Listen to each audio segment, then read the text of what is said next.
这是一部被严重低估的科幻烧脑神作。它不仅有着和《银翼杀手》一脉相承的背景设定，还有着能够媲美《宫壳机动队》的思想内核。不仅如此，其原著小说更是启迪了包括《盗梦空间》在内的诸多科幻经典。男人被一阵刺眼的白光惊醒，等他爬起来时，却发现自己不但伤痕累累，还莫名其妙地出现在了一家实验室内。这时，身旁一个陌生的妹子又递给了他一把枪，还表示一定会救他出去的。一脸懵逼的强哥就这样迷糊地跟着妹子一路逃窜。可就在两人掀开围栏准备跳河逃走时，子弹却直接洞穿了两人的双手，而下一秒，强哥也被抓捕枪牢牢锁住，无法动弹。就在他即将被拖过去的瞬间，他却突然睁开了双眼。原来这一切都只是一场梦。但让他不解的是，明明他已经有了一个让无数人羡慕的女神娇妻，却为何还是频繁地梦到同样的场景和同样的陌生女人？但他也没时间多想，作为生活在殖民地的平民，他得赶紧前往联邦工厂，开启他苦逼打工人的一天。原来就在不久后的未来，一场席卷全球的化学战争导致地球不再适宜居住，唯二的生存空间只剩下了位于地球两端的联邦和殖民地。发达的联邦城是上层阶级的专属，而其余平民则扎堆在了破败拥挤的殖民地。贯穿整个地球的地心车是来往两地的唯一交通工具，全程也仅需要17分钟。可也正是因为地心车的便利，联邦开始无限制地压榨着像强哥一样生活在殖民地的廉价劳动力。但哪里有压迫，哪里就有反抗。为了摆脱联邦的压榨，殖民地出现了一个反抗组织，他们不仅向联邦发起了多次袭击，甚至还策反了一名联邦的高级特工。所以面对着这日益严峻的局势，联邦总统也顺势下达了大力增加机械警察的指令，这让压力一下子就来到了强哥身上。作为一名组装机械警察的流水线工人，日复一日的高强度工作让他疲惫中带着厌烦。这天下班后，他和同事老黑来到酒吧放松。他向老黑说起路上看到的会议公司的广告，据说那里可以专门帮人植入记忆，让人真实的体验不一样的人生。但老黑却建议他不要去尝试，因为记忆移植会伤害大脑。但从酒吧出来后，强哥还是没能忍住好奇，来到了会议公司。会议公司的负责人低配版杰伦热情地接待了他。他告诉强哥，他们可以定制各种记忆，不管是一夜暴富，又或者是全球首富，甚至超级英雄或者秘密特工，只要你能想到的，他们都能够满足。强哥一听，瞬间想起那个重复困扰他的梦境，于是他直接选择了秘密特工的身份。而在植入记忆之前，杰伦又告诉了强哥唯一的注意事项，那就是植入的记忆一定不能是现实中的真实身份，否则记忆冲突之下会导致大脑崩溃。随后，助手在强哥的手腕上印上区分梦境的专属纹身后，杰伦也开始对他进行最后的记忆监测。可就在即将注射记忆血清时，杰伦却突然脸色大变。You lied.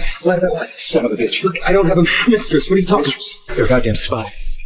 就当杰伦准备质问强哥究竟有什么目的时，联邦警察却突然闯了进来，二话没说就直接解决掉了除强哥之外的所有人。可就当强哥也即将被捕时，他身体的本能反应突然驱使他转身还击，只是一瞬间的功夫就将所有警察反杀，这让强哥自己都惊呆了。但没时间多想，因为此时门外又聚集了更多的警察。强哥见状，将所有手雷聚拢在一块，在他们破门而入时，利用炸开的出口成功逃了出去。等他回到家时，刚好妻子大美也从电视里看到了刚才的新闻。强哥向大美坦白了一切，可大美却似乎毫不在意地给了他一个温柔的拥抱。但让他没想到的是，大美拥抱他的双手却突然用力，差点窒息的他本能地开始反抗。他还想问些什么，可谁知大美竟直接对他下起了死手，接着甚至二话没说又对他掏枪射击。强哥出其不意地夺过武器后，想要逼问大美真相，可大美却告诉他自己根本就不是他的妻子，而是联邦派来监视他的特工。他们仅仅只认识了几周时间。至于强哥认为的结婚7年，也是因为他被刻意植入了另一个记忆。但大美也并不知道强哥的真实身份，只是猜测或许跟反抗组织有关。两人又经过了一番周旋后，强哥成功的从家里逃了出来。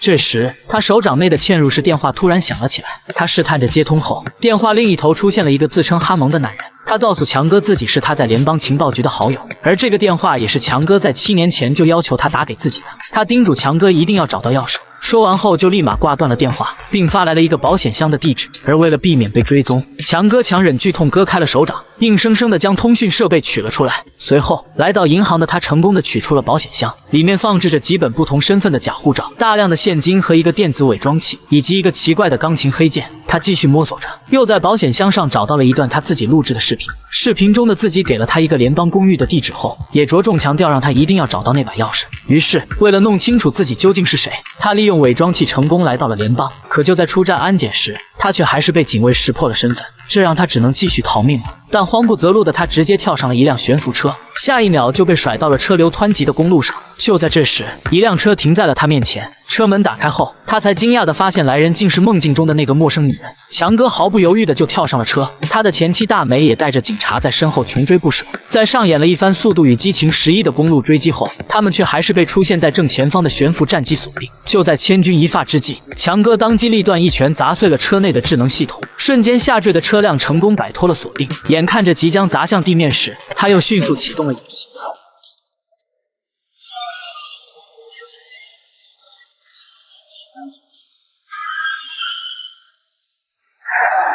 最终，两人成功逃脱了追捕。强哥带着受伤的阿珍来到了那间公寓，但经过一番搜寻过后，却还是一无所获。苦闷无比的他随意地拨弄了几下钢琴，却再次惊讶地发现自己竟能完整地弹奏整首曲子。就在他沉浸于优秀的自己无法自拔时，他突然发现其中一个琴键发不出声音。他立马想到了保险箱内那个奇怪的琴键。等他替换上去后，钢琴上缓缓弹出了一个投影，投影内正是他原本的样子。听到他的自我介绍后，强哥震惊地发现，原来自己就是那个被反抗军策反的高级特工。原本他的目的是总统派去刺杀反抗军的首领，可在行动中，他才逐渐发现所谓那些反抗组织的恐怖袭击，实际上却都是联邦总统一手策划的，其目的就是为了合理的增加机械军队的数量，以此对殖民地发起侵略，从而获得更多的土地资源。而现在唯一能够阻止他的只有自己，也就是现在的强哥。因为强哥的脑海中存储着一道极为复杂的指令，这道指令正是能够关闭所有机械警察的终极代码。他让强哥赶紧找到反抗组织的首领，让他解读出代码后，从而阻止战争的爆发。这时，阿珍也醒了过来，他摊开自己的右手，掌心赫然有着一个和强哥一模一样的伤疤。他告诉强哥，这是他们在逃跑时被子弹洞穿所留下的。强哥这才意识到，他无数次梦到的场景其实都是他的真实记忆。也就在这时，他们听到窗外传来战机的轰鸣声，两人立马就朝着楼下跑去。可还没跑出大门，赶来的联邦警察就已经将整栋大楼团团围住。强哥的好友老黑此时也突然来到了他跟前，可他接下来说的话却再次让强哥怀疑人生了。他告诉强哥，其实强哥一直都还在梦境当中，他的身体也一直都在会议公司的椅子上，这所有的一切都只是他脑海里幻想出来的。但由于强哥不愿意醒来，所以他们才将自己投射进了他的大脑，借此来将他拉回现实。而此时门外的大美似乎也变回了他熟悉的妻子。见到这一幕的强哥内心彻底迷茫了，他已经无法分辨这一切究竟是现实还是幻想。趁热打铁，老黑又告诉他，只要他将阿珍杀死，就能够彻底脱离梦境，因为他就是阿强内心不愿意醒来的症结所在。然而面对着老黑的不断催促，强哥没有继续犹豫，而是一枪将老黑击毙。最终他还是选择遵从自己的内心。眼看计划失败，门外的阿珍这时也褪下了伪装，拿上武器后就朝着两人追去。就在他带着机械警察将两人堵在了楼道内时，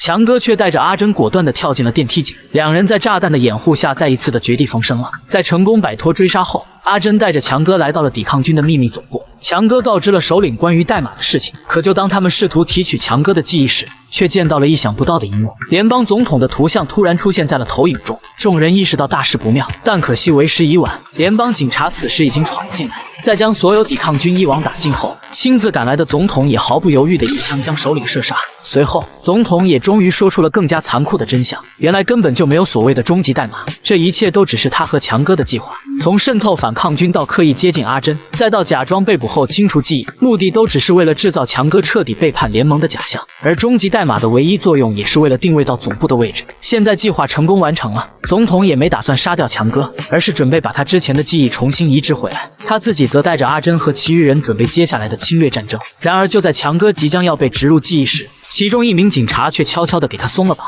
他正是之前和强哥通话的哈蒙。强哥抓住时机挣脱了束缚，并干净利落地结束了战斗。但可惜的是，哈蒙却不幸中弹身亡了。另一边，总统也已经召集了他的机械大军来到了地心车的登陆口。收到消息的殖民地瞬间陷入到了无尽的恐慌当中。也就在地心车启动之前，强哥成功赶到并偷偷地潜入了进来。他在车上安装了几枚定时炸弹后，又成功救下了被单独关押的阿珍。接着他又利用地心车穿过地核时的失重效应，成功摆脱了士兵的包围，带着阿珍一路来到了地心车的顶部。但早已等待多时的总统带着手下瞬间就将两人放倒，阿珍趁机逃了下去，可强哥却直接被捕。就当总统准备亲自将其解决时，不知从哪里偷了一辆战机的阿珍神兵天降，对着众人直接就是火力全开。另一边，总统还试图从背后对强哥发起偷袭，但在几个回合之下也轻松的被阿强反杀。也就在此时，强哥放置的定时炸弹倒计时结束了，剧烈的爆炸直接将地心车连同通道一同炸毁。